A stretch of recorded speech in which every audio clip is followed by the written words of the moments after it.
What's going on, everyone? Welcome back to another Matty Crafts video, and today this one is, well, a special one to say the least. I'm going to be making my first Spartan Slayer in over a year, and to do that he's going to need a Locust. Now if you don't know what a Locust is, it was the thing that was in Halo Wars 1 and 2, and it's basically like a baby scarab. They're super fun. I was really hoping they were going to be in Halo Infinite, but sadly they weren't. But for the story that I'm telling today, this Locust is in Halo Infinite, and it is with a Spartan Slayer. This Spartan Slayer that I'm going to be making is going to be really awesome looking, and he's going to be hunting a few Spartans that the Locust are going to be shooting at later. But to do all this work, I had to do a bunch of foam work. And over the time that I've been making this YouTube channel, I've really gotten a lot better with my foam work, as you can tell. In the past, I wouldn't have been able to add this much detail, but with all the continuous hours of work, I'm really starting to put it all together.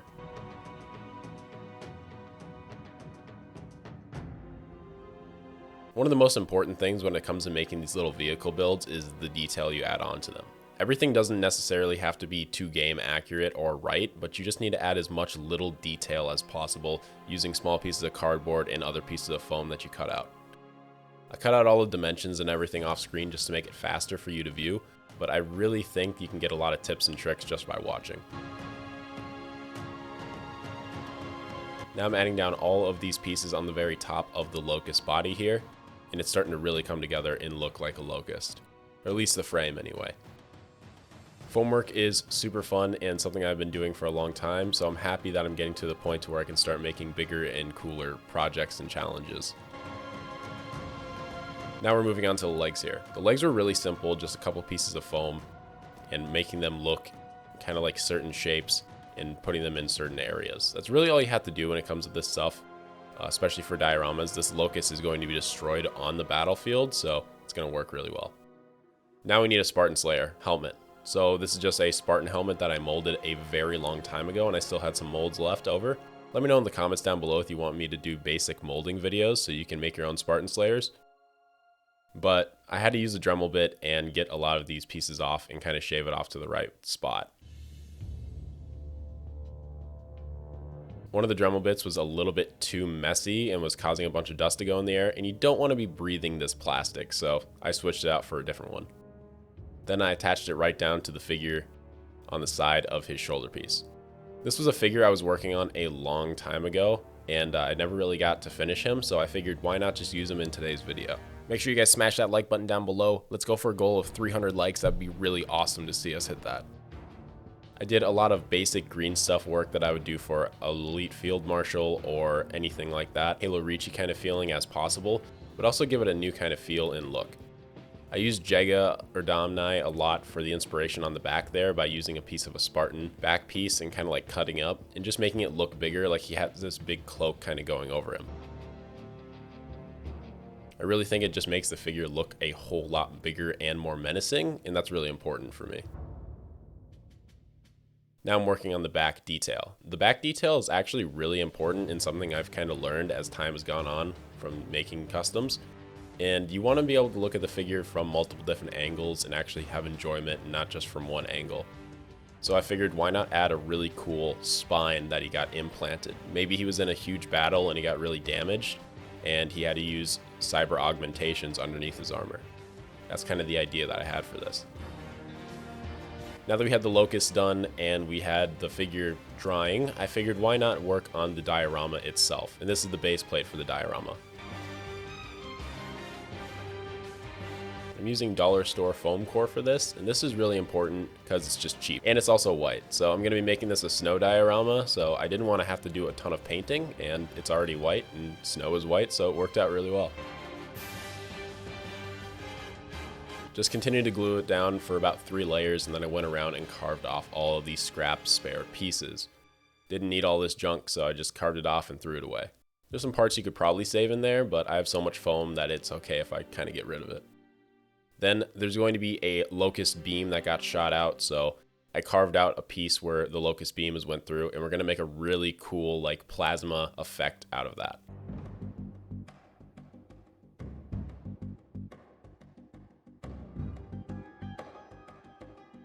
Now I'm going to be doing a Mod Podge coating, 2 coats of this onto all the pieces of foam. This is going to make the diorama and also just the vehicle that I made here last a whole lot longer. It's going to basically turn it into like plastic feeling almost.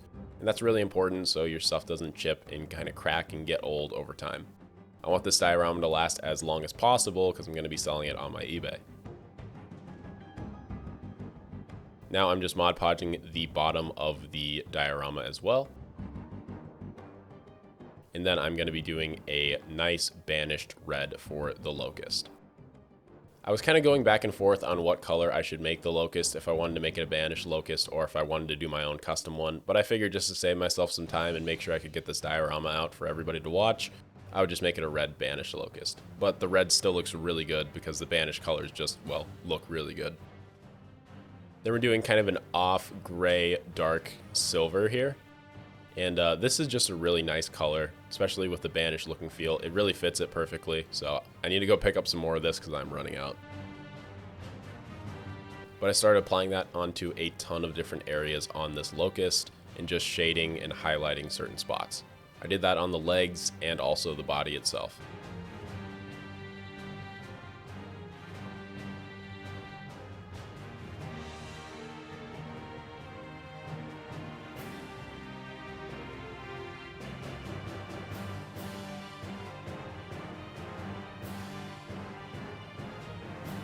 Now I'm going to be adding a silver dry brushing, and this is really important just to make it all look a little bit chipped and damaged, and well, pieces of the armor is just kind of chipping off and just the color is kind of fading over time. It just makes it look really good and you don't have to use a lot of silver to do this. I've done that a lot in the past, so I have plenty of videos on it.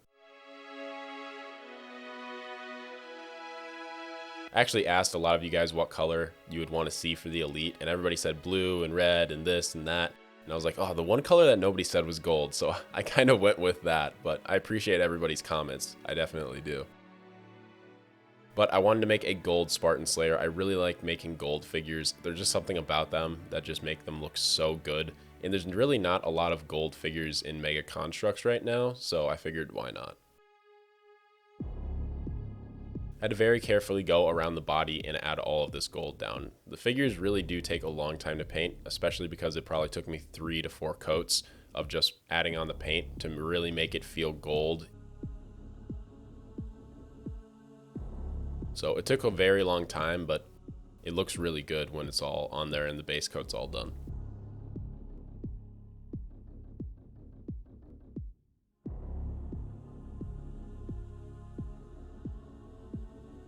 Now we're going to be adding a little bit of a blue light, just to give the characters some kind of different feel and look to them. And adding just a little bit of a blue light in some specific areas really makes your figure look 10 times better. I figured adding it onto the spine and little cracks in areas that I made earlier would be the perfect thing, and it looks really good. Especially with the eyes here as well. Now moving on to the little helmet that we made. Basically just going to make it a green helmet, and I'm going to have slash marks on the side for how many Spartans that he has killed. He keeps a mark of that on the helmet. He probably has a helmet collection back at his base or something like that, but I only had one on his shoulder. If you guys want to see more Spartan Slayer figures, definitely let me know in the comments down below because I really enjoy making them.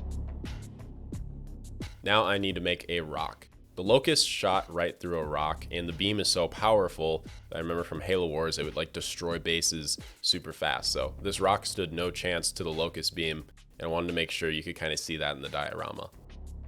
So I started out by just destroying it with basically this tinfoil ball and getting a ton of texture on there, and then I added a lot more little pieces of clay in certain shapes. I wanted to make it a little bit more random and just feel like, well, as rocky as possible, and then I started adding them down to the diorama.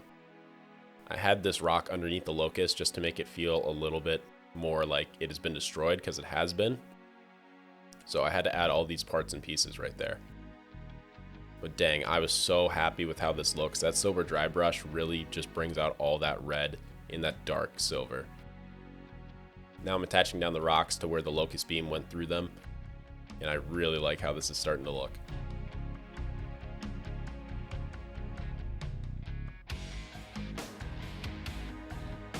Now I have to add some kind of vegetation. Now doing this isn't necessarily super important. because it's in a very snowy area and all of this stuff could be covered under snow.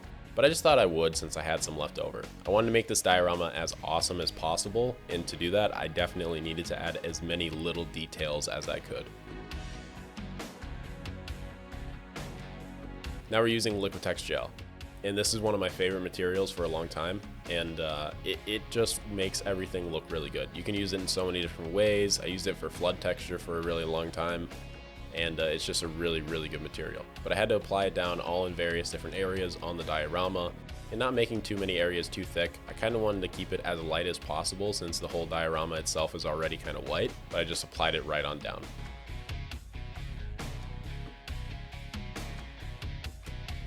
Then when that's done, I just used my nice brush here, just a cheap dollar store brush, and I just started going around and basically patting it all down and making it look like, well, snow texture is on the ground. And that's what this Liquitex Gel is so good with. It just makes everything look very snowy, and it really kind of brings the diorama to life almost.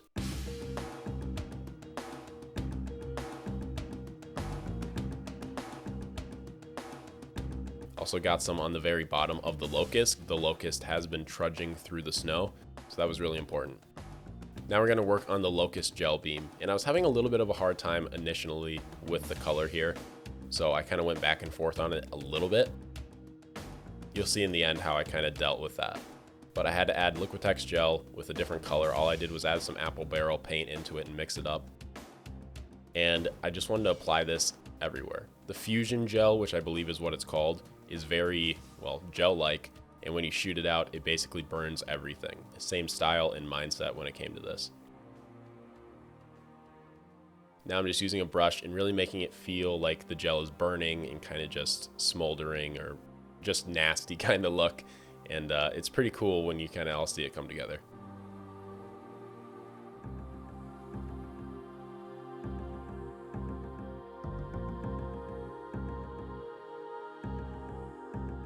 Now I'm adding another color of gel as well, which this one is a little bit more red, and I thought that this was very important to do just to brighten it up a little bit. And then I added a wash with the deep dark red and black. And the wash is just going to make all those grooves kind of come out and just make it feel a little bit more dark. And I thought that that was important for this diorama.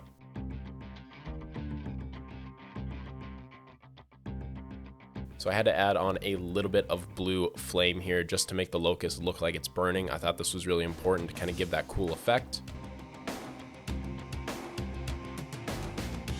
And there we have it, guys. This is so awesome to see, and I'm super happy with how it turned out. If you guys want to see a close-up on the figure, you can find that on my Instagram. Link to that is in the description down below. But anyway, guys, that's all for me today. I have a ton of more fun stuff planned, so don't forget to subscribe and ring that notification bell, and I'll see you guys all later. Have a great rest of your day, evening, or night. Peace.